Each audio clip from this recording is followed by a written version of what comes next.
VAT অফিসকে আপনি গ্রামে গঞ্জে দিয়ে দেন, গ্রামে গঞ্জে কি মানুষ ব্যবসা করছে না? সেখানে যারা সামর্থ্য আছে ব্যবসা করা তাদের কাছে আপনি আনেন, তাইলে তো আপনার নেট বেড়ে যাবে। আমাদের দেশে টিএনধারী কতজন আছে আপনি দেখেন, আর কতজনের ভ্যাট দিচ্ছে, ট্যাক্স দিচ্ছে।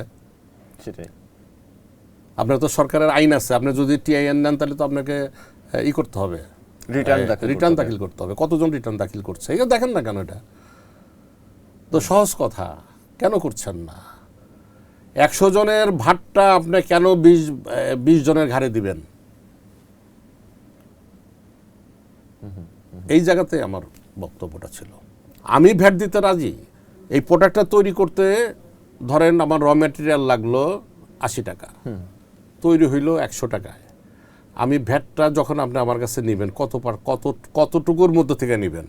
আইনত আপনি মনে করেন, আপনার বিবেকের কাছে প্রশ্ন করেন যে আমি কি এই শতভাগের মধ্যে ভ্যাট প্রয়োগ করব, না আমি যে 20% লাভ করলাম, 20% প্রফিট করলাম, সেই 20% থেকে আপনি আমার কাছ থেকে 15% নিয়ে নেন, তাহলে তো আমার কোনো সমস্যা হতো না।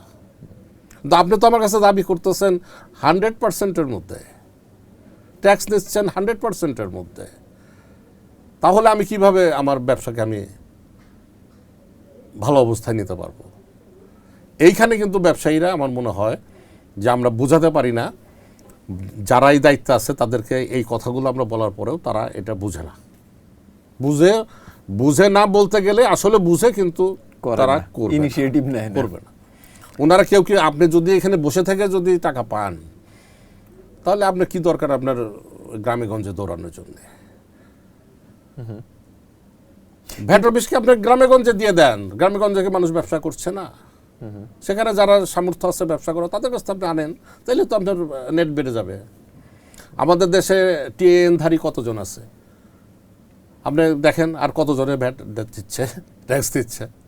সেটাই, আপনার তো সরকারের আইন আছে, আপনি যদি টিআইএন নেন তাহলে তো আপনাকে করতে হবে, রিটার্ন দাখিল করতে হবে। কতজন রিটার্ন দাখিল করছে এটা দেখেন না কেন? এটা তো সহজ কথা, কেন করছেন না? 100 জনের ভাটটা আপনি কেন 20 জনের ঘাড়ে দিবেন?